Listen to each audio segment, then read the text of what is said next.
So much of immigration does a lot of thorough checking. You said even social media, right? Oh, yeah. Do you ever glaze over and be like, this needs to go away, this needs to go away, this needs to go away, this needs to go away? That's a great question. Such a great area. Cleanup crew. That is and it is something we sign. People sign on Something- our engagement letter that I am not your social media police. It is not our responsibility to sort of like tell you what to post and what not to. When we only had 20-something clients, I Easy would manage. literally go Scour through and just be like, take it every off, take it single- off, Like take I it would even off. look at their Facebook. I was looking at things from like 10 years ago. What's all their something tagged that's like photos. a hard no?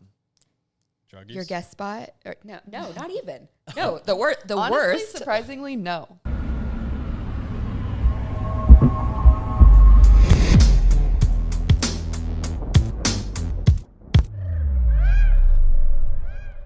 Have you guys heard about BOOKEDIN? Well, let me tell you.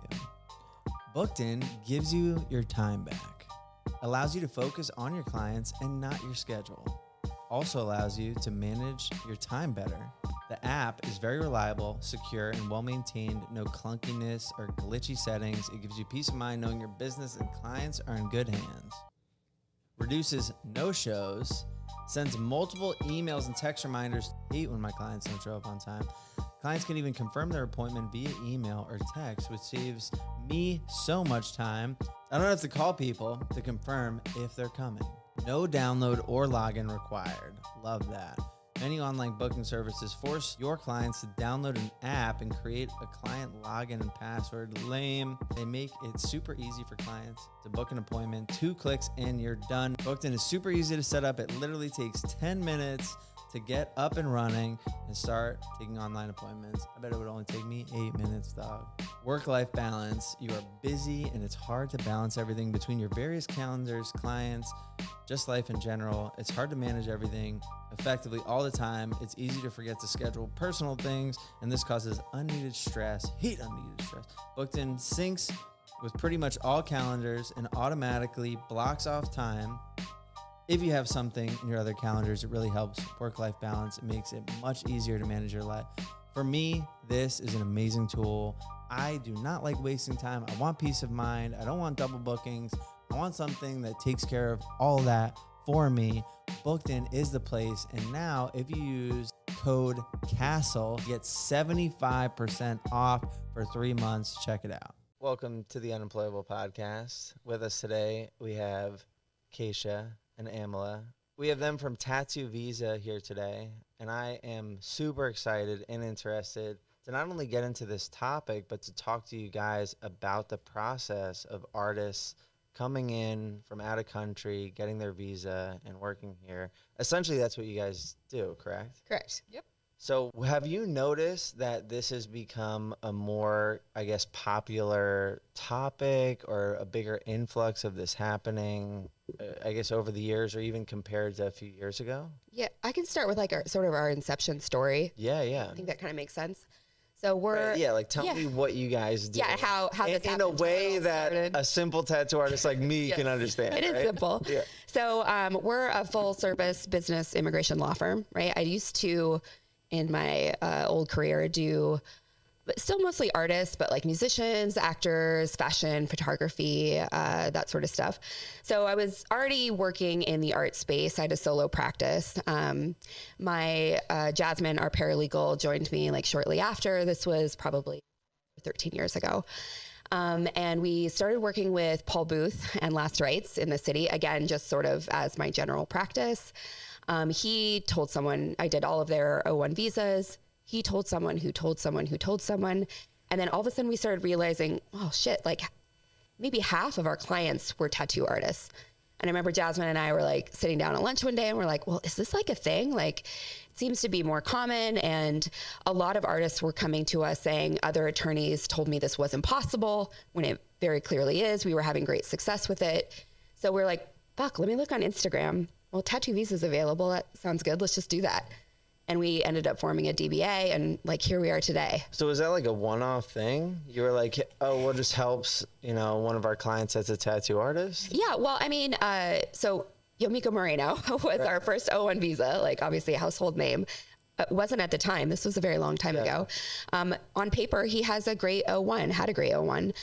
awards, press, well known in his home country, you know, all the makings of a good O1. And Jazz and I knew that too, built out an O1 success, got his green card eventually with us. So yeah, it started as a one-off, but what I do every day for other artists. And yeah, it kind of happened really quickly, but organically. Right. All referrals. Yeah. All Until referrals. this year. We just started. We did. Yeah. We sort of like prided ourselves that just like, oh, people have success. They tell their colleagues about it.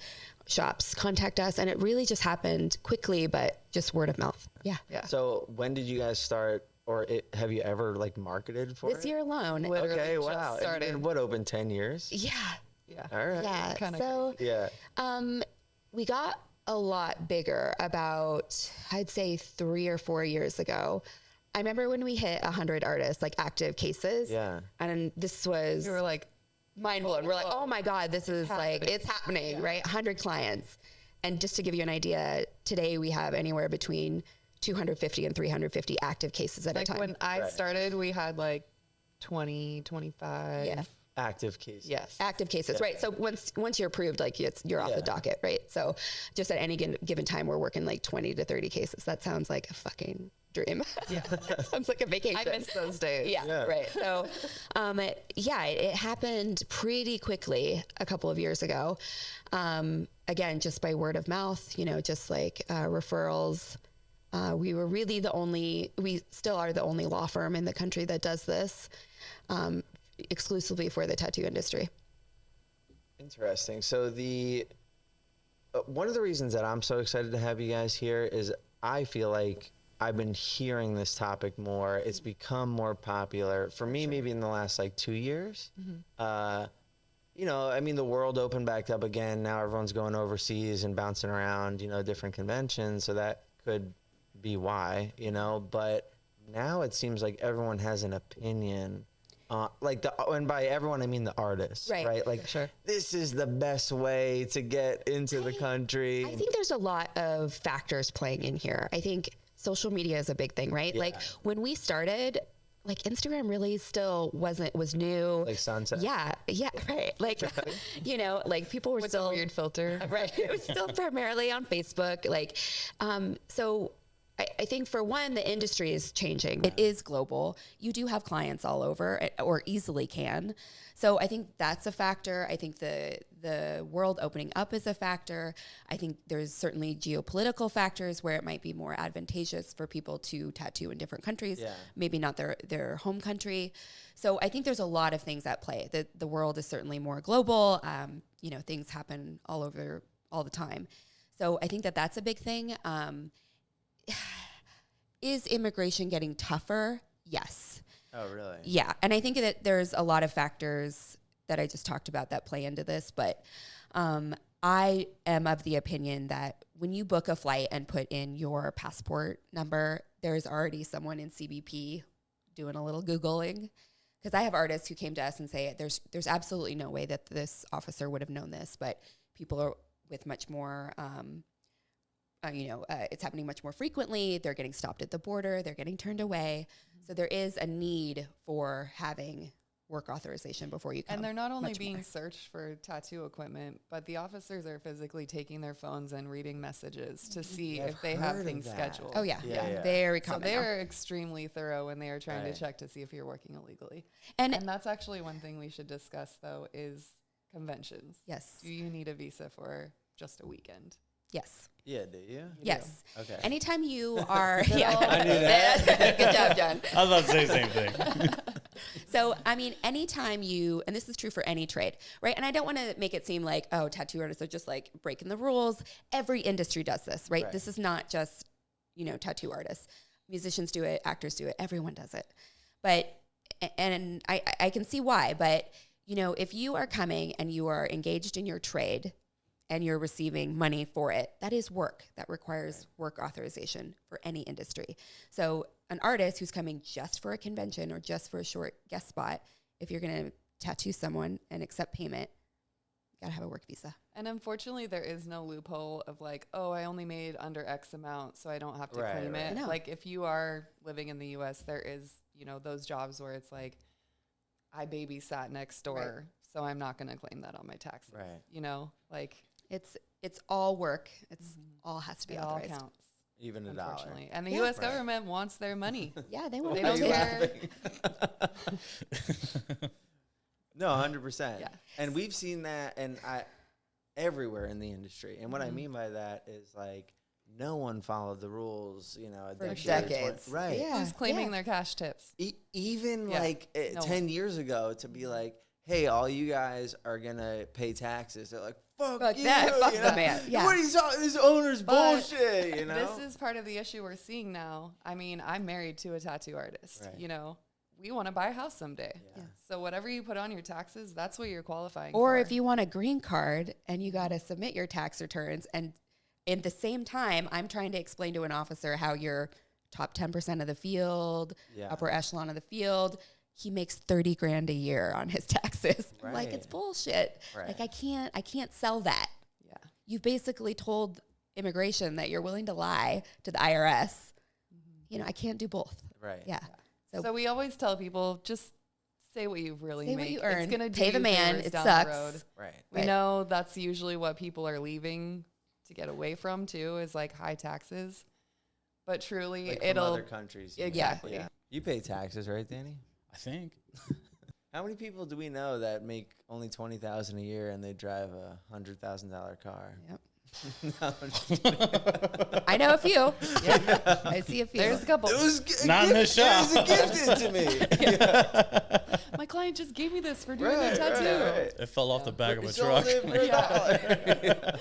Totally. Yeah. I mean, so, you know, circling back, like, I think people are getting stopped at the border. They're, you know, they're hearing horror stories from colleagues and friends, from their And buddies. you know, as technology changes, immigration, they're- although they won't update their processes on the back end of how we they're submit getting cases, savvy. they're learning. You know, they're Right. keeping up with times, and they're learning like how to check in new ways that we're learning via hearing it from other people. And so, okay, so what happens when all that goes down? Like, you're going to have, I mean, it depends on the type of entry that you have. Like, if you entered on a visa, or if you entered on what's called ESTA, visa waiver, you know, there's going to be certain, you know, consequences for that. I mean, in some cases, you may be banned like 5 years.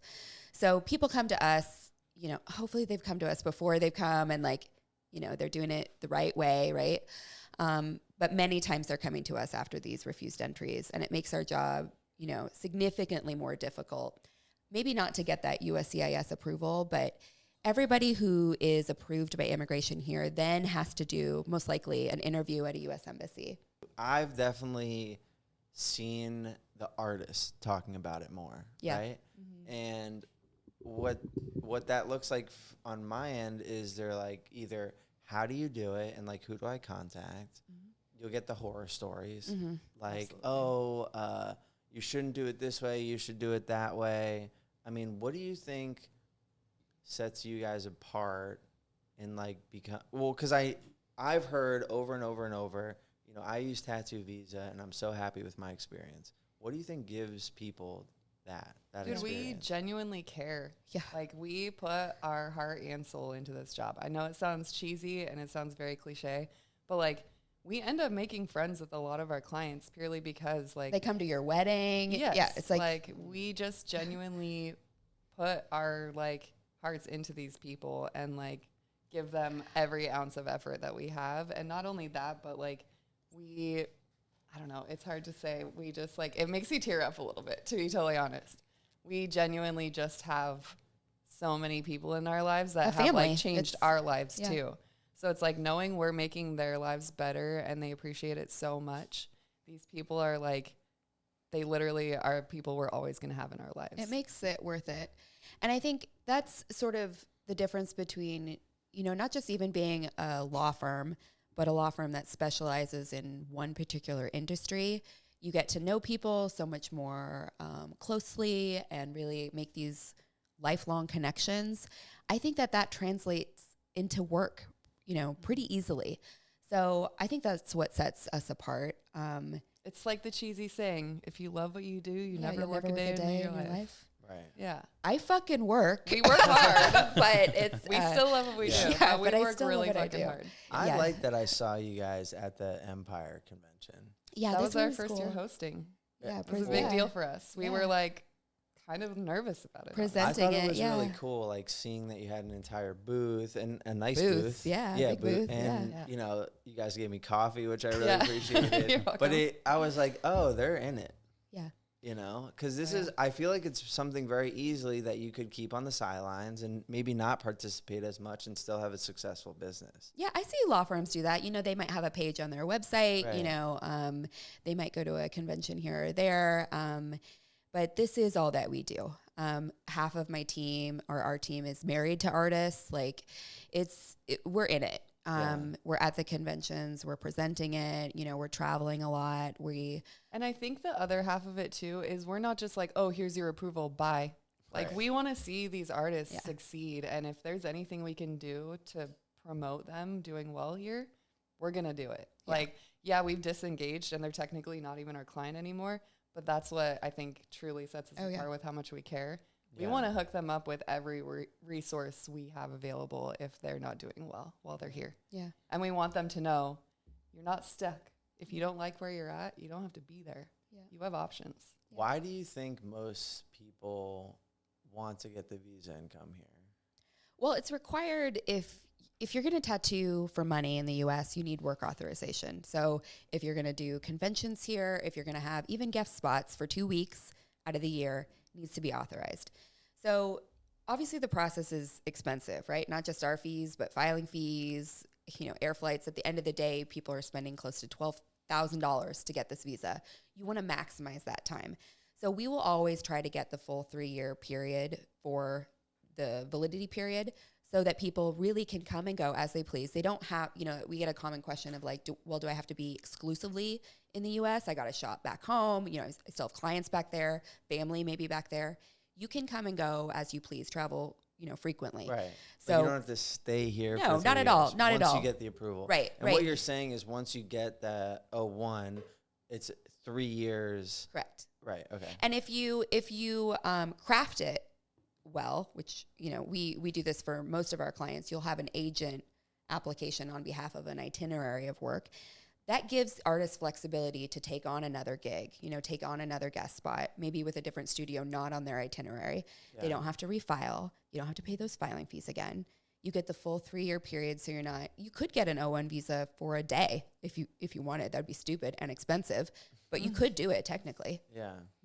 So have you noticed that people are getting this for all different kinds of reasons, or is it usually a few motivating factors?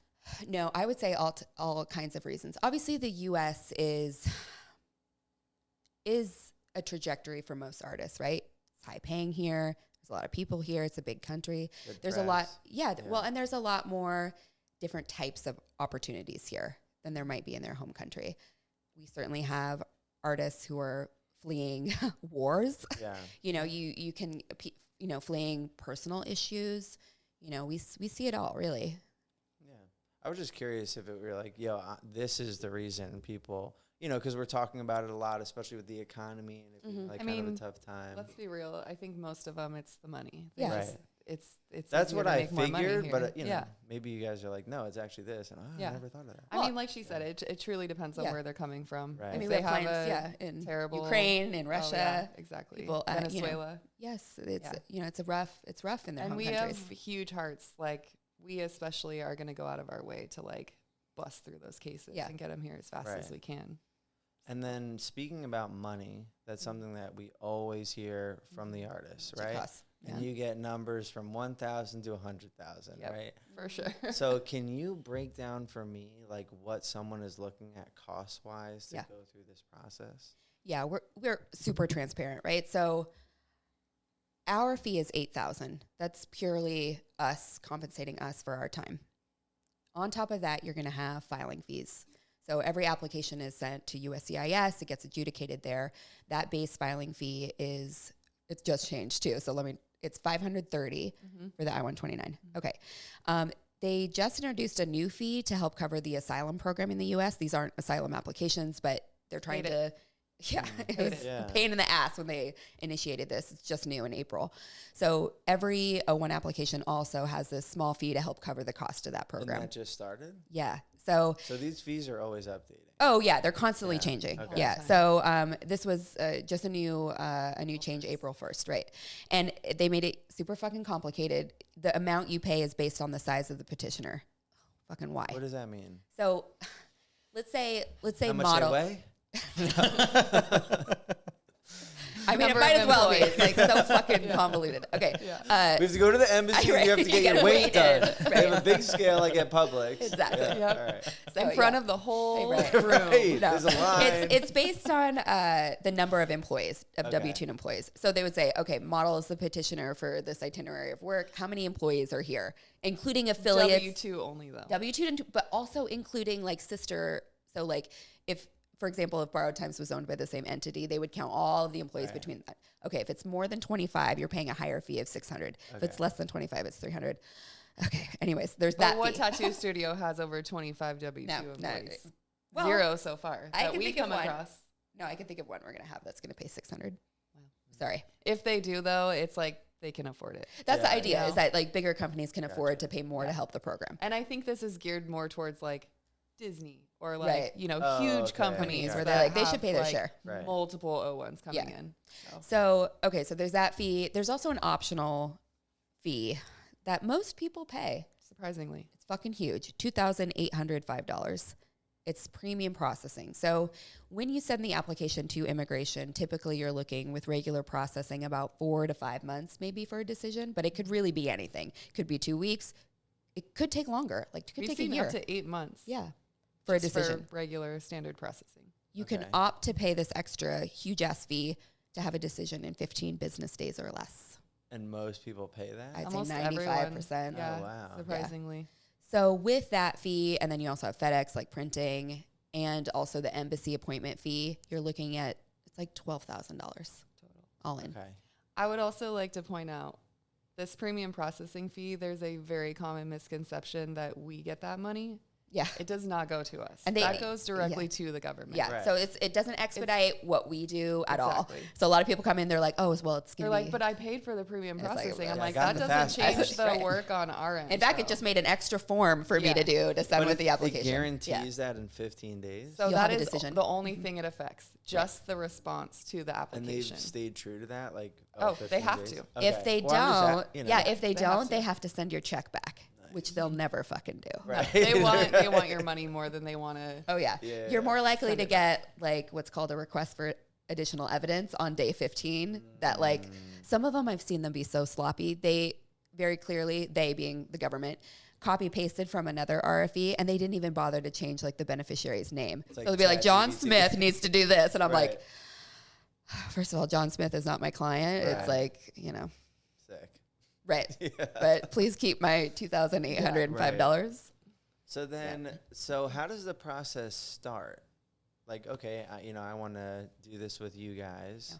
Where do I go? I heard from Danny that Tattoo Visa is what I use. How do I contact? What do I do? So tattoovisa.com has a get started page, and that it's a questionnaire, like a pretty in-depth questionnaire about your career, what achievements you have, what press, prizes, if you're sponsored, all that stuff. It requests that. That comes to my inbox. Just to give you an idea, I get about 10 of those a day. So it's like a free fill out form? Yeah, form you fill out. I can get a rough idea based on the response to that questionnaire, whether someone's going to be approvable or not. And I usually do like a pretty thorough email explaining, I'm clicking on the links they provide, my knowledge of the conventions they've been in, that type of thing. I'm doing that sort of assessment and I email that. Many times I offer to do a follow-up consultation for free, based on that, and we could talk about Our it. consultations are always free. Always free. Yeah, I do. Because that's another thing you hear, that they're not like you guys, but I mean Yeah. in Some the industry. attorneys Well, and most Right. lawyers don't. Most lawyers, Yeah. like artists, it's pay their for their time. time. Right. Exactly. So, but I am happy to do these calls for free. So I'd say 3 hours a day I'm doing these. So I'll go through the questionnaire, see, what I interpret as meeting the criteria. There's 6 criteria. You have to meet at least 3. So, and they're they're applying to all fields, right? So it's not specific, obviously, to the tattoo industry. So I'm trying to like pull an achievement and put it in multiple places and sort of like gauge how I can use an achievement in the application. And I'll do that on a consultation. What are the 6 things? Okay. So number 1, you have to have a leading or starring role in organizations that are distinguished. So for example, a distinguished organization would be Model Citizen. You obviously have a leading or starring role as its owner or leading artist, right? So you have to be distinguishable from the other people who work here. Okay. All right, check. So like if someone was a shop owner somewhere else. So exactly. Okay. So if someone comes to us and saying, and it's on the questionnaire, do you own a studio? Give me a link. I'll check it out. I'll see what I can Google about that. Or even a brand. I mean, we've had people that own apparel companies. Yeah. Okay. Yeah. Yeah. So in the industry, obviously, but an organization. Okay, so that's number 1. The second one is very similar to the first, but instead of an organization, it's events or productions. So conventions is what it's going to be. But you also have to show leading or starring role. So how are you distinguishable from every other artist who's there? Right. What would you say? I mean, awards, Yeah. right?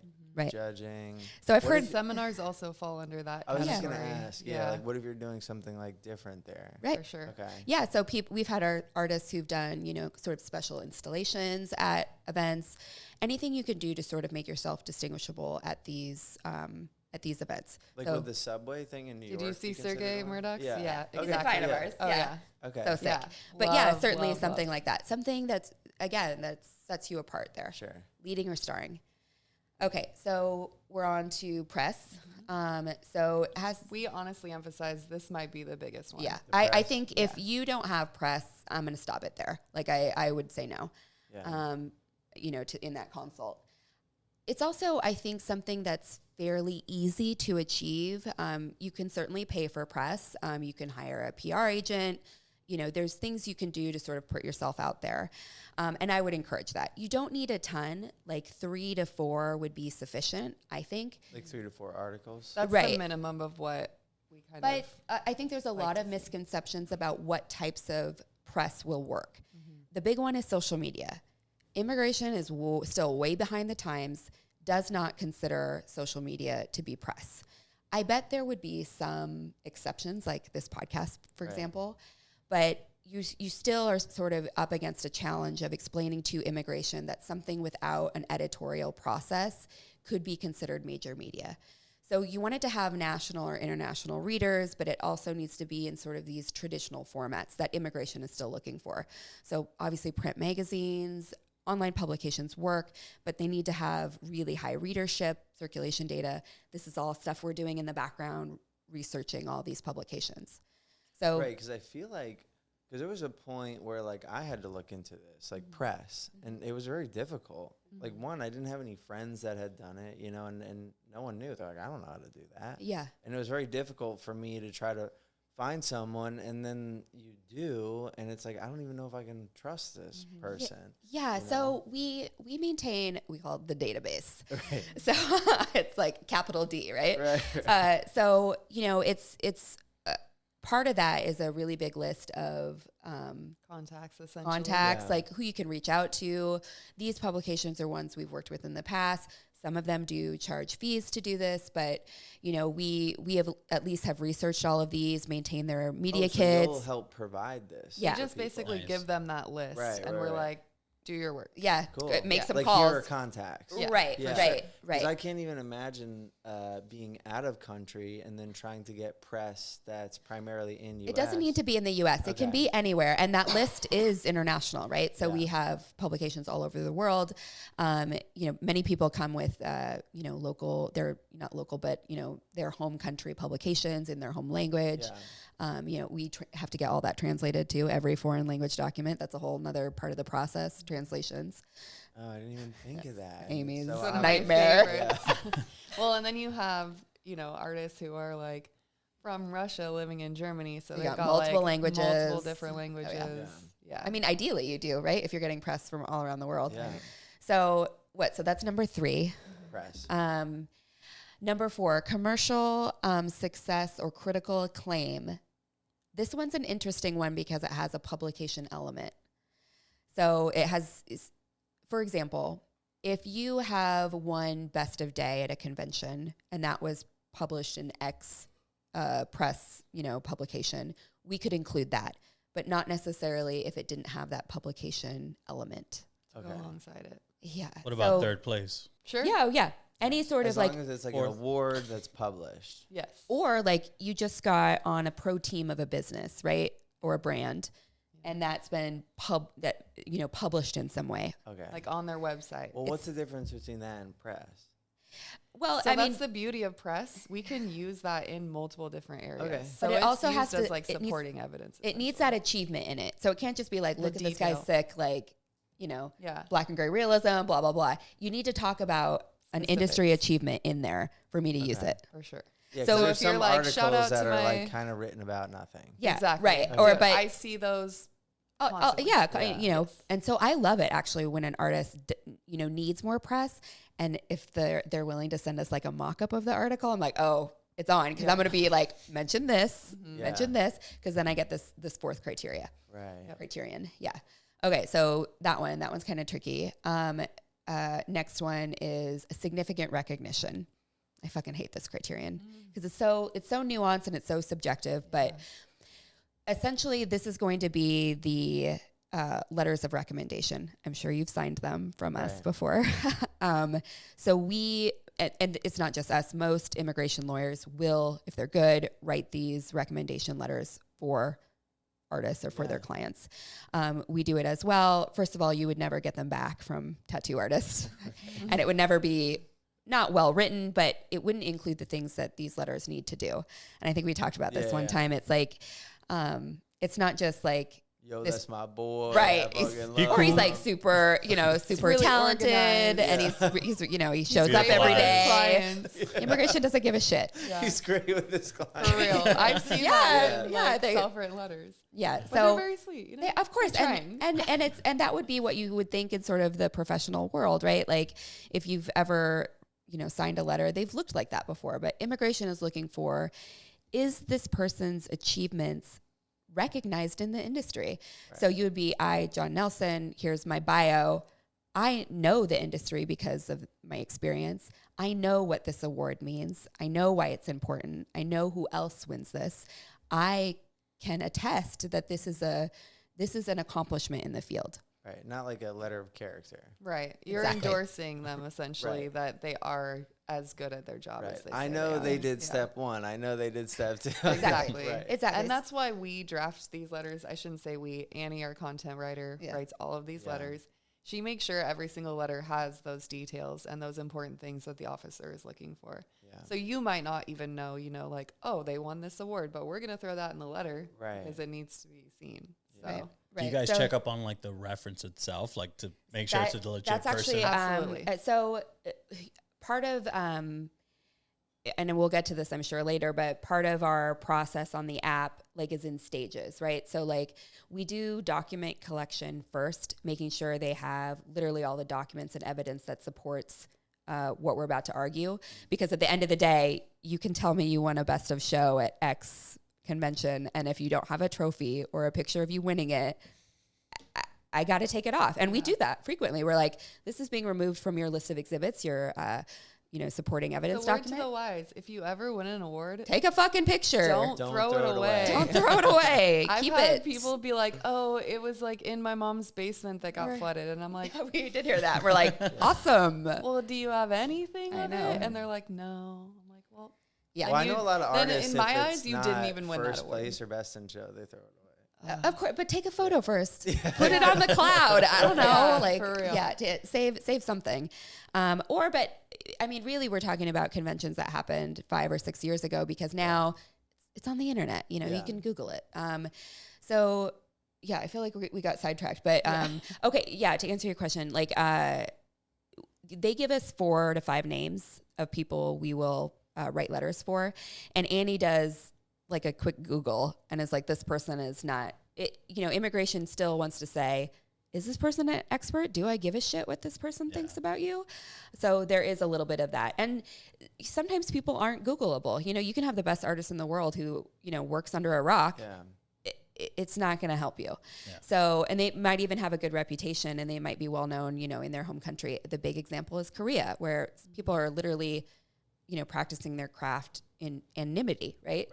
For obvious reasons, you know. So their conventions are all on fake skin. Right. Like And that's how you win an award at a convention there. Yeah. Yeah. All right. Model Citizen used to be cool before Alex started wearing it. Are you tired of being unattractive to everyone around you? Well, not anymore. With the Model Citizen apparel, you'll be beating them off with a stick. Finally, tattoo clothing that is actual quality, that I can wear around and feel good. For real though, the quality of these clothes is top notch. This is like nothing you've ever seen before with a tattoo company. This isn't some Gildan bullshit. These are quality, hand-picked clothing. They have everything from vintage styles, oversized clothes, modern tees. Go to themodelcitizen.com. Get them before Alex does. we have a lot of Korean artists. It's a challenge. So that's significant recognition. There are also other things that can go into it. If you're a pro team of a brand, that's recognition by, industry experts, right? And that's like seeing a sponsorship contract. They post your work on their Instagram account, things like that. Yeah, I know we've talked a lot about that, and the different levels of sort of what it means to be sponsored versus pro team or whatever. And at the end of the day, it's really us explaining how, this is still something that's above and beyond what the typical tattoo artist experiences. So that's significant recognition. The sixth and final criterion is high salary. I love this one because it's a math question. It's less sort of subjective than the previous criterion where you're like, is this important, right? Which everybody would answer differently. But it's also the or factor. Yeah. Okay. So this is another good thing. So it's high salary, either in the United States where you will earn this. So we would be submitting their contracts and maybe the offer from the shops. Maybe they have like a manager who can attest to what their hourly rate is here, whatever. High salary compared to the typical tattoo artist in the United States, which isn't a whole lot of money, right? Back end, we have a ton of research about what, we use Economic Research Institute that publishes all these things on every industry. So we use data from there. We use LinkedIn, Glassdoor types of publications as well, press articles which talk about this stuff. So we'll do the US, but you can also achieve the criterion if it's previously in your home country. So for countries like Brazil or Venezuela or maybe other countries where really prominent artists are earning dramatically, like 50, 100 times what the typical artist earns there, it's very easy to meet that one. So you got 1 out of 3 just from that. So I love that criterion because it's usually a slam dunk. It's very easy. And we usually argue both sides of that. It's we'll always argue both. It's pretty rare that it's just like future high salary. Again, if you have no documents about what you earn, you're all cash, which it can happen in some countries. There we've been screenshotting conversations with clients. So like if artists are typically taking clients in through Instagram, we'll screenshot those conversations saying this is my hourly rate or this is what it would be for that session, and then show like a photograph of the final piece. Jasmine puts together this like beautiful presentation of like those things. Again, you're translating them at the end of the day too, if they're in a foreign language. All that can go into high salary. So that's like those are the 6. So both sides of it means like, hey, I'm in this country right now, and compared to the other artists in this country, I make way more. Right. That's the one side. Correct. And then you're saying the other side is when I come to U.S., I will make this much. Right. Okay, cool. Yeah. I just want Still to make sure I above the understood average, that. Yeah, and either one of those would get you that check mark on that criterion. Right. Again, we always argue both if we can, but every artist is going to be different. One-time achievement. Oh yeah, I forgot about that. Achievement. Thank What's you, that? AMILLA. Number 7. It's like the slam dunk. Yeah, it's the mic drop. 1A, honestly. Yeah, so there's 2 ways to get the O1, really. There's the criteria, which we almost always argue. The other way is to have a one-time life achievement. And it's pretty rare that we argue this for people, though, because, I don't know, it's It's hard. It feels tricky. It feels tricky. And there's a lot that goes into this. You got to really drive it home. Exactly. So I would say like a best of show in London. One-time, lifetime achievement. Yeah. What would you put up on the shelves behind you for you? What would I? Yeah. What do you mean? Like what achievement or what would be worthy of that? Most proud of, essentially. The award I'm most proud of. Or that's the most prestigious convention. Yeah. Maybe not even necessarily for you, but like what would you say the answer is? What's the Oscar for a tattoo? By the Gods of Ink one. Yeah. Yeah. That's a good answer. Yeah. So it would be that, and it would be proving that. So what are the press about that event? Give me a list of every other artist that's won it and why they're extraordinary. Yeah. When you see where I'm going with this, right? You're looking at like a mini application in just that, that section. And we have argued that before, but I'll always go on to argue the criteria too. Sure. Because I'm like, I don't want to like. We still will do both. I'll still do both. So. Yeah, but that's the part that the tricky part. When these get approved, we will never know what it was. They don't come back and say, good job on this. On the one that was great. Like with a highlighter. So, or smiley face next to the ones you like. Well, it was something in there. But right. It's like, and that's what we're doing, So these applications are an enormous amount of work. And at the end of the day, we get a yes or a no. Right.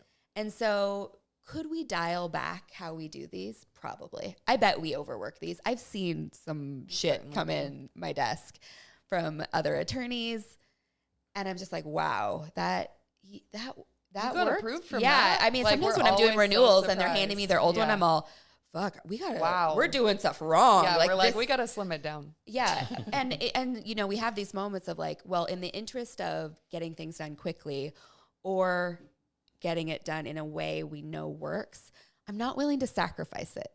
Like I really, we've had tons of meetings as like a team saying, could we do this? Like, is there a case here where we felt comfortable doing that, taking out a lot of that meat?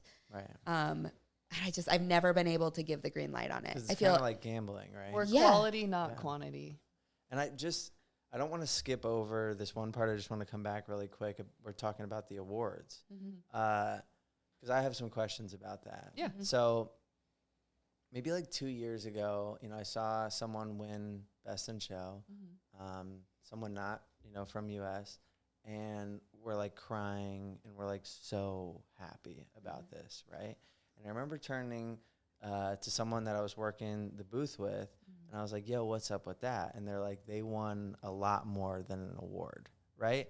And that's when it kind of like clicked for me, like what was going on sometimes at these conventions, And you just said it, like sometimes winning this award is winning a whole lot more than an award. Yeah, it's a piece of your ticket out. Yeah. I've heard some, even on this show, like some criticism of trophy chasing or whatever, and I get it from maybe an artist perspective and certainly from like a fan perspective at these conventions. I can see some conventions, now that we've been to so many, do it really well, and some that I think do it differently. But at the end of the day, it's not just about like having a trophy to use for your O1 or your green card application, but what is the standard of excellence in this industry? Show me something. I'm not saying that there's not room for criticism here, but show me something else that works, right? Like every other industry has an awarding system like this. What's ours? What's yours? This is really it. I think it could be done better. Me too. Yeah, I do. But we have this to work with now. Sure, right. And I don't, I'm not ready to sort of scrap it, and just do away with it. I do think that there are some conventions that are sort of walking away from this, and that might be great, but I certainly don't want the industry, certainly for us, we need these things, like for real. But I do think it can be done better, but I think that reaction is fair, I've talked to like Deanna about this, about when she won Best of Show, and it was like what she said, a career achievement, something she's dreamt of. Right. And I think a lot of artists still have that, and rightfully, this is huge. When I heard that though, for me, it almost made me like not want to enter competitions. That's fair. Do you feel like you like look at who you're up against and then you're like, I'm not going to win anyway? Or are you more just like, feels like too much work? Because I'm curious about this side of the artists. So like, there are artists we work with that are like, no, I have no awards. We still get them approved from other criteria. But I'm more just curious about the dynamic of people that are like, I don't even want to enter the competition. So for me, it's... Because in my mind, I'm like, why go to the convention then? Right. You know? Well, what a good question. Truly. So to me, there's so much for me as someone not trying to get a visa, not trying to do... There's so many things that are more beneficial than getting a trophy. An award. Right? Okay. So, but... Also for me, like if I'm competing, it's a very different weekend than not competing. Yeah. It is like go time. I'm talking to my client. We're doing what I want. I'm going to have headphones in the whole time. We're going to tattoo the whole day. You're going to come back to my hotel in between nights and I'm going to tattoo you. And like, we're not going to have a relationship. Yeah. And it's going to be about winning. And that's it. Because that's what I feel like that's what it takes to compete. And you're not talking to anybody else there. No. Not even Get artists. the fuck away from my booth. Marquise, put up a curtain, whatever, you know? To me, that doesn't sound any fun. So you think it just takes the focus away from like actually being present at the convention? Yeah, I just, well... Like if you're driven to focus only on getting that award, you're I not think really... it's really like what your motives are, you know? And mine just is not that. And just for how I am, like, I almost don't even want to say this, but this truly is for me. Like, it's just an ego shot. And I'm not trying to do that, you know? I would get the trophy, I'd put it up, I'd be like, look, everyone, what I got, you know? But it doesn't, like...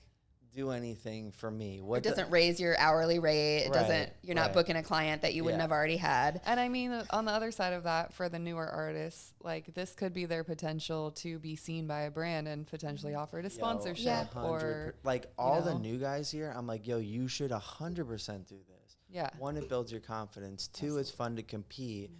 It teaches you how to lose. You know, it shows you, you know, how to get better next time. It shows you what else is out there. Exactly. You get to like be involved with like realizing how much you care about something. There's all these benefits, and I think that's great. And I have done that, and whatever. Yeah. But also like if I was up there and I won, and I saw this person trying to get a visa that also won, I would feel so fucking bad. Yeah, you know, but that I don't think either sides are wrong. Right. I'm just like being honest with like how I feel about stuff. No, and I'm right there with you. Like I don't have the right answer for this, but we do still need it, especially for these applications, and it can be a ticket out or a ticket to a level up for some artists. But you also don't want to dilute the achievement, right? Like you should have won it because you really had the best piece, you know. So I don't have a good answer for it. Because that is the other part of it. It's like, well, I don't want to like deter people from competing because maybe then it's not a real first place. Exactly. Right? Then it's just like of the people who felt. So that's why I'm not always super vocal about my own and opinions. I wish there was like, I mean, I know the industry is constantly changing. Like people are getting ideas on how to better do this. I'm all ears, you know. I really think we could do something cool and have a competition that's maybe outside of the conventions, something that's a little bit, have a place for networking, a place for meeting people. My dream would be if there was an actual like association. Yes. For tattooers. So I'm talking to someone about doing Seriously, please like do Michelin, it. right? We need it. Yes, like a Michelin star. Yeah. Come on, let us be a part of this. I'm not saying I'm doing it. I'm saying like I'm talking to someone that's in the process of right now. How? Yeah, is but insane. Even like more than that, I think that is amazing. I think that should happen. Like whether it's one artist a year or more, but maybe not too much. You have an award ceremony, you explain why, you have the documentation to back it up, and the Extraordinary Achievement Award goes to whatever. And have the prestige like really there. Like do it right. Do it at a fancy ballroom, make it look pretty, and make it look good on paper, so that or you could even, or even not. It's the tire guy that started this. Like, it doesn't need to throw be it in the glove box, right? So you really do it right. But I do it like per category too. That could be sure, cool. of course, that'd be sick. Right? Can you Someone imagine? do this? I could. I would get like a little envelope. You've been nominated or invited. You'd be up there presenting, John. But it And the it should be winner- like you can wear whatever you want. No penguin That would suits. be really cool though, and I think it'd be Yeah. fun. Lifetime achievement. They're like slam dunk cases, And right? that would also help in turn with one of the criteria for the EB1. Oh, yeah. Yeah. That we never get to argue because there is Association. no such thing. And even if you don't win, you're at the event. Yeah. You get Yeah. the press. Yeah. Yeah, and it would be Well, I annual. was just- nominated for it. Right, you know? I mean, yeah, even fuck a it, it's nomination. rigged. Yeah. We need Every speakers to year. announce it, so I think that'd be good. Right. Someone will get slapped in the face. Yeah. Oh, there we go. Keep my wife's name out of your mouth. You know? Yeah. And So since like so much of immigration does a lot of thorough checking, you said even social media, right? Oh yeah. Do you ever like glaze over and be like, this needs to go away, this needs to go away, this needs to go away, this needs to go away? That's a great question. Such a Yo, great area. Cleanup crew. That is And it like- is something we sign. People sign on something- our engagement letter that I am not your social media police.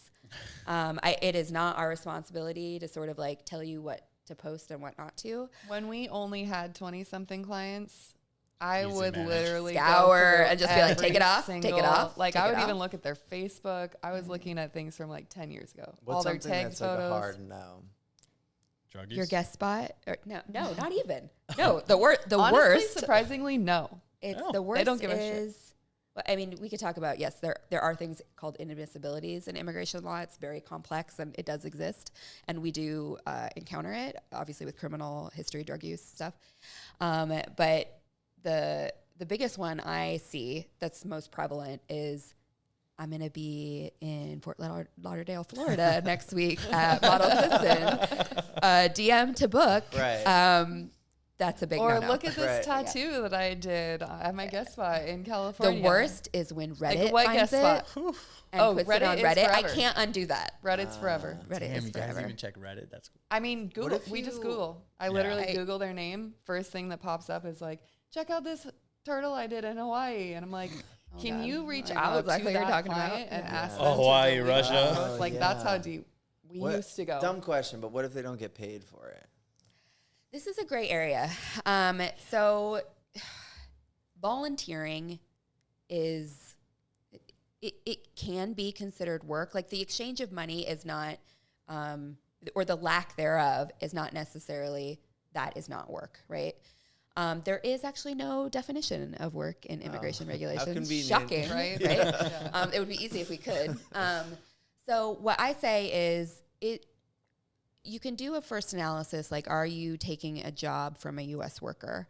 And most of the time the answer would be no, right? The artist is looking for you, John Nelson. They're not interested in a tattoo from someone else.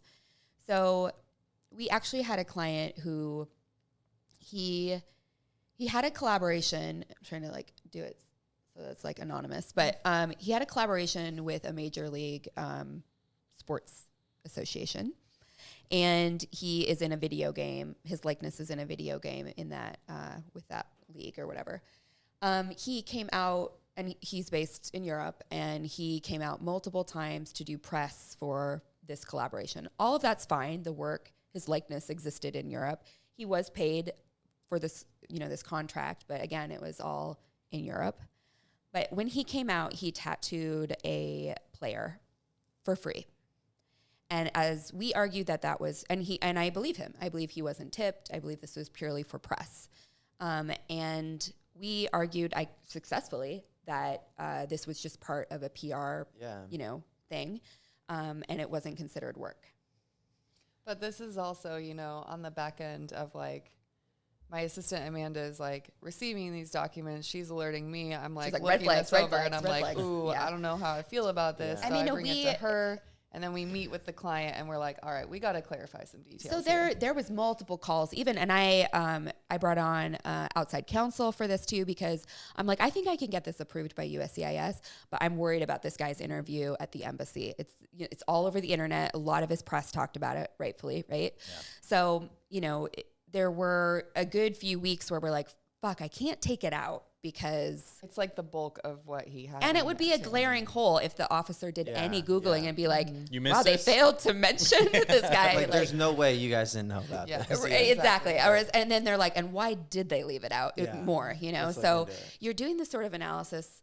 And again, this is like big picture stuff on how long a case takes is, you'll run into things where all of a sudden weeks are brought up where we're having meetings and, you know, bringing in outside counsel, brought in a contracts attorney to look at this.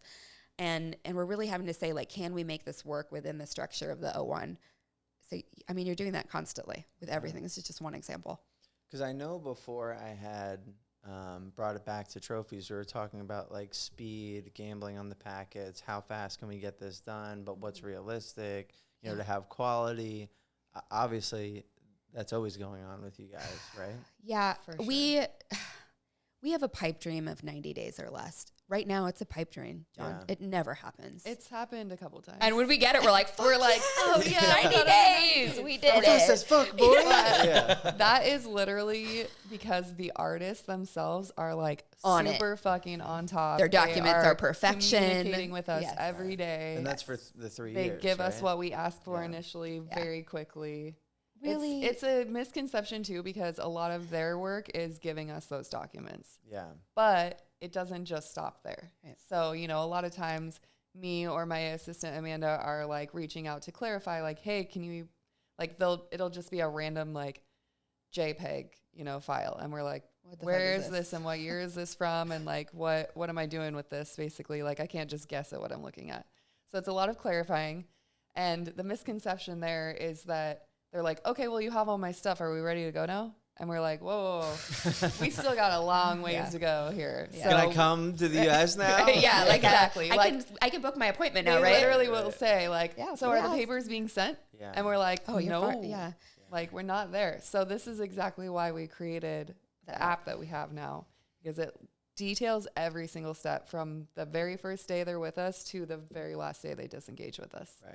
And it shows, hey, look, we This are is- doing this. Like, it shows even our tasks on there. Yeah. So not just what we're asking them to submit to us on the app. What This we're is doing. where we collect all their documents. We have video calls. We have our chat. Like, it's very like, you know, Yeah, yeah. add your little game here.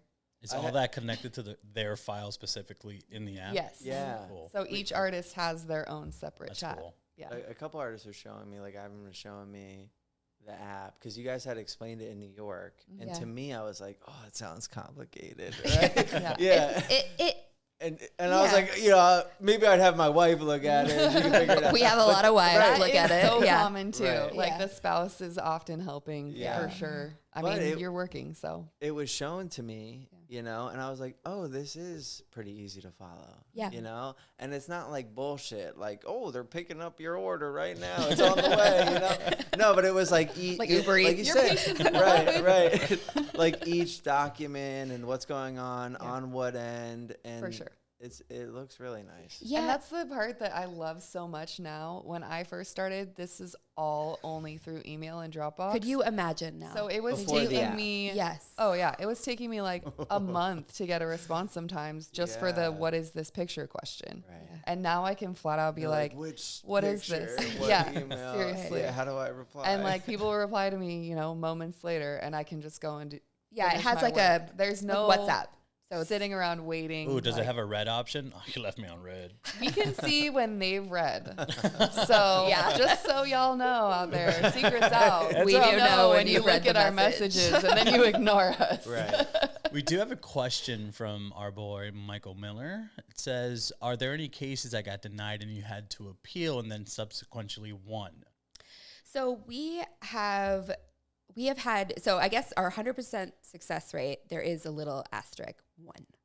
We have had one case be denied because of a procedural error from immigration, and I did it appeal still that, and it's still pisses us pending. The Gotcha. fuck But it off is, to this yeah. day. So basically it was, we got an RFE for this case. It happens, right? It's not common, but it does happen. We timely responded to immigration, and then a week later I was like, since you didn't respond, we're going to deny this case. And we're like, excuse me? And so I had to do an appeal, literally show them their FedEx like signature for the response. And literally we're having to do an appeal for that, which is like bullshit. Yeah. Yeah. So yes. But then you have the fun side of it where you can send as many emails as you want. Sometimes you'll just never get a response from Oh them. yeah. Like they government. notoriously like don't respond. And I think Like, oh, send your email to this one. Like, cool, I've done that twice now. Right. Oh, okay, again. yeah, right. Sweet. Yeah.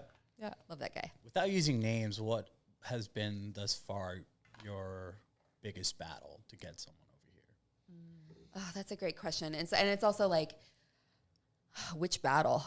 The embassy stuff is proving to be sort of like the pain in the ass right now. South Korea in particular.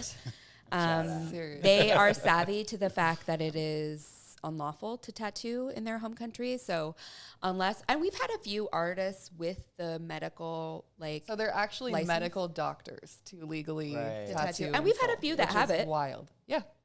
So those cases are easy. Those ones are great. Yeah. The other ones, unless the Korean, just become a doctor. Right. Yeah. It's like no big deal. Yeah. For real. Right. So we've had some South Koreans who travel almost exclusively. And so it's easy to say, well, they're doing this work in foreign countries, provided it's authorized in that foreign country. So, those cases are a little bit easier, but actually retained a lawyer who specializes in this in Europe. And he really supports us in these difficult applications, particularly with Seoul. But we get them at other embassies as well, where an officer is, it's hard to say because they might deny an application for a bullshit reason. These interviews are lasting 3 to 5 minutes. Hundreds of hours of work come down to 3 to 5 minutes. I cannot attend with my clients. I wish I could go to the embassy with them and argue on their behalfs. So part of the process, again, it's a step in this whole flow, is me prepping them for this interview. But obviously, everyone's different. Some people interview well. Some do not. Some get nervous. Some get nervous. Some overshare. There's a lot at stake. But I mean, this is also why we reach out our resources to other attorneys that specialize in this. Like, we're not afraid to expand our horizons. Daniel Parisi. He is fucking shout He is an angel from heaven for our business. A badass. And his team is like the amazing. Best. They know so well what they do. Yeah. And it was just like, we had a team-on-team meeting with them recently, and we just got to soak up so much good information. He does not do the underlying petitions. He does exclusively waiver applications at embassies. So if you have a criminal history or perhaps even a difficult entry before, maybe a ban, drug history, you may have a difficult interview at the embassy even after we've secured an approval. So Daniel's team really specializes in doing waivers if they're needed, but also additional coaching on, he's like a master of the embassies as well. He's shadowed. They're going to ask you this, so just say it exactly like this. He's so great at coaching. In this tone. He's he'll shadowed, even say very detailed. Lower. Right, exactly. But say it this way. So he's shadowed interview appointments. I think he's in 20 different embassies, literally watched these interviews go down. He's been a liaison for ALLA, American Immigration Lawyers Association. I'm also a member, but he's just a super badass at the embassies. So he's been amazing at really supporting us for those difficult times. But I forget. So I think that's going to be the trickiest thing now. Mm-hmm. We've certainly had hard RFEs that, sometimes we'll get an RFE and the officer will say, okay, I gave you this criteria and this criteria. Well, you got to meet one more. And those or we'll get a really fucking shitty one that's none. You got 0. And we're like, we 0? Submitted 6. Right. Yeah. 0 out of 6. Yeah. We've seen that. But that's where Keisha comes in, because she's a badass at being like, this is fucking incorrect. Yeah. Right. You said this in your response to what we submitted. We didn't even include that in there. I love a legal argument flex. She loves being able to be like, bro, you are so wrong on this. Yeah, and we didn't even say that in the first place. Yeah. Get your story straight. That's what I say, bro. Yeah. No. Are you allowed to attend the interviews virtually? No. No? No. It's physically in the embassy. So they're meeting, think of going to the DMV for your new license. It's actually kind of like prison, because it's a phone through, I'm serious, a phone through a glass window. These are very secure places. You're all working with Department of State, right? So, it's very similar to that. And that's part of our prep. They sort of think they're going to be in this intimate setting with an officer. Maybe it's private. And that's one thing we did learn from Daniel. You can't actually request that, though. You can, but we haven't some time. Yeah, we haven't had anybody have to do that to request a private room, especially if they're talking about sensitive stuff, maybe criminal history, or things that because you're feet away from someone else Right.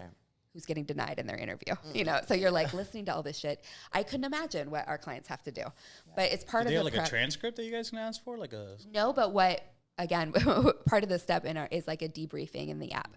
So we now have a database of like which embassy you went to, what questions did you get, describe your officer, you know, like We literally basically ask them for feedback after their interview. trying to so get we as know. much information about how you that think they went ever down. fluff it like, how'd it go? It's pretty good. I mean, for me to say. I mean, we asked specifically what questions did you get, and my favorite question on this it's a questionnaire really, but is did you get a question that you did not anticipate? And that's really I go immediately to that question on the outtake and see. And again, we're having a few of these a week, you know, interviews a week. And I always hone right in there. And most of the time they say no, but sometimes we get some weird fucking questions. I mean, we even have people who are like, They asked me if I was on the reality show. It's like, What? I guess they mean Ink Yeah, Master, probably. but so random to get, you know? or, So you know, we have officers even that are like, whoa, you do tattoos? That's fucking awesome. most of them are like that. Approved, Yeah, a you lot know? of them, Oh, cool. you know, Yeah. how many, you know, most young people have tattoos. You know, there are young people in I Department think of State. actually Yeah. Lainey B was telling us she had that experience at her interview where they were just like, oh, what? This is Can you so cover cool. this? Yeah. Yeah, Yeah, for like- real. Like, oh, can Yeah. you do a consult? Oh, check When do this you out. right? Yeah. I mean, it Myself happens. inked. It happens. So, I get it. right. So But Lainey's a lucky lady. She Yeah. gets, you know. Yeah, awesome. she's so great. So, you know, but where I do get to attend is adjustment of status interviews. So if you're here in the U.S. on the O1 visa or any visa really, and you have an approved green card, you can do what's called an adjustment of status. So you adjusting to a permanent resident, and those sometimes get called to interview, not all the time, but they do. And I happily go to those. So if you know, especially in you're in New York or New Jersey, I go often to Federal Plaza. I'll be there on Wednesday this week. So those I do represent, and those are interesting, very, very, a very different experience. They are not 3 to 5 minutes. They Gotcha. are Yeah. 90. Yeah, because I know, like, in different fields, like, just using this as an example, like, when my dad went to go to the police academy and all this stuff, so when he had to do his mental health review, they would word things almost as if they're trying to trick him. Obviously, they do the repetition in different ways just to see if you're consistent. I remember one that stood out. He was like, in times of need, do you seek other voices for advice? What would you think? Yeah, 100%. Yeah. They were meaning, do you listen to the voices in your head? Oh, So they're like, my now you have to do God. this additional thing. What? And he's like, how? That's What- entirely a trick question. Right? Yeah. For Yeah. sure. Yeah. That'd be crazy if like they do that in like the I mean, immigrations. immigration is fraught with like fucking stupid ass questions like that. Basically is written that way. Yeah. You would be Like, surprised. Like, English is our first language, and we're and still sometimes I'm rereading that Okay. multiple times. I'm like, that does not So make can sense. you imagine someone whose English is not their first language, and Oh, if they're you're trying to do this pro navigate- se, like without an attorney, you're Yeah. you're fucked. Well, Yeah. did you just ask that question? Which one? This was a good one. Why should you hire a lawyer for an O1 process versus anyone else? It's just really fucking hard to do it yourself, and if anyone else is helping you, they shouldn't be. There's no Right. one besides an attorney that should be giving legal advice. Like, I am a case manager. I will not give our clients any advice unless I know it's directly coming from her. Like, I will flat out be like, I spoke to Keisha about this. This is what she thinks. But if I'm just sitting here saying like, oh, I don't think that's a good idea, I shouldn't be doing that, you know? Like, I don't hire have the lawyers outside of my expertise. expertise. Like, there's Right. no, I didn't, Yeah. you know. You wouldn't go to So- criminal court by yourself. Fuck no. Yeah. And that is my background. Like my sort of first dream was to be a public defender. And I mean, to bring Nice. it back to the actual question though, like the down low of it is we know what the officers are looking for when they're reviewing these cases. We know how to put it together in a way that makes sense to them. And they're going to look at it because not every officer is going to be familiar with the tattoo industry. Very Right. rarely will. And you they have to be. assume that they're not. And most of them are looking at, you know, an actor or a musician, or like that's a very general career path that like most of us as humans are aware of. Like we know who famous actors and musicians are, right? Yeah. Tattoo industry isn't that way. So we're kind of starting from scratch in a different way where we are like really laying out for the officer, like, look, this is what it means to be on a pro team or sponsored. This is why it is important. Because you can't just be like, oh, they're sponsored. And then the officer is going to be like, cool, that means a lot. Like, they don't know that. Yeah. Well, and I think, you know, we're starting to see like pop-up businesses that offer services for these types of applications. And it's sort of like unclear what their services really are. But if you're paying someone to assist you, maybe just with collection of documents and like putting it together, if you're not working with an attorney, like for one, you can make a mistake and that would sometimes have devastating consequences on your immigration, future here. But, if you're hiring a non-attorney, well, let me put it this way. If you hire an attorney, you get certain protections. We are bound as most fiduciaries by like duties of confidentiality, how we handle money, right? And it's not just because like attorneys are shady people. It protects a client if something goes wrong, right? So you have a bar association that monitors how I behave, how I protect your privacy, how I do all of these things. That protection is there for a reason. It protects a very usually important transaction, your freedom, how you buy a house, how you immigrate here. Those are all things that you should have that extra layer of protection in the transaction. So for one, I just would never hire a non-attorney to do that. And two, if you get denied, and attorneys get denied too, I'm not saying that we're like foolproof, but your chances of success skyrocket when you use an attorney. And that's statistically proven, right? They have data about who submits these pro se, and you're significantly more likely to be successful with an attorney. But if you have, maybe a red flag in your background, maybe you had a difficult entry, maybe you have a history of drug use or a history of, of crime, you absolutely need someone helping you navigate whether this is doable, what extra steps are you going to need, how difficult will your interview be. And even as an attorney, I hire other attorneys who specialize in this. Yeah. Are you tired of using ink bottles that are spelled correctly? Do you find yourself texting during ad reads for companies? Well, I do, and that's why I use Allegory Black. Are you tired of your black arms looking blue? Do you suck at tattooing and you want to get better? Use Allegory Black. Allegory has normal black and ultra black. Just when you thought it couldn't get any darker, they put out ultra black. Use Allegory ink. It's the best ink on the planet. Go to allegoryink.com and use discount code Unemployable for 20% off. I know, it's crazy. It's so much money. You really should pay full price, but we have a discount code. Right, Alex? That's right. I appreciate you guys coming on so much. I learned a lot, and I've been like looking into it. So I was like, I wonder if I'll learn new stuff. I guess, are you prepared to have some ready to submit your O1 application? You want to be a petitioner? Yes. We'll do it. I'm ready to submit my O1. Perfect. But I love it. I love the idea of helping people, not only in the beginning, but like through the process of like being here. It really gives me, and hopefully the audience kind of a good view on who you guys are.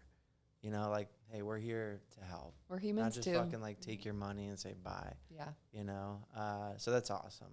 And I love knowing that and getting the information and kind of like busting some of the, misinformation and myths and whatever. So I just look forward to not only that process improving, but more people really getting accurate information on that, and maybe being a little bit more considerate to people going through that. Yeah, that's all we do. For sure. Well, thank you. Thanks everyone for joining us. Thank you guys for coming, everyone for tuning in, and we'll see you next week.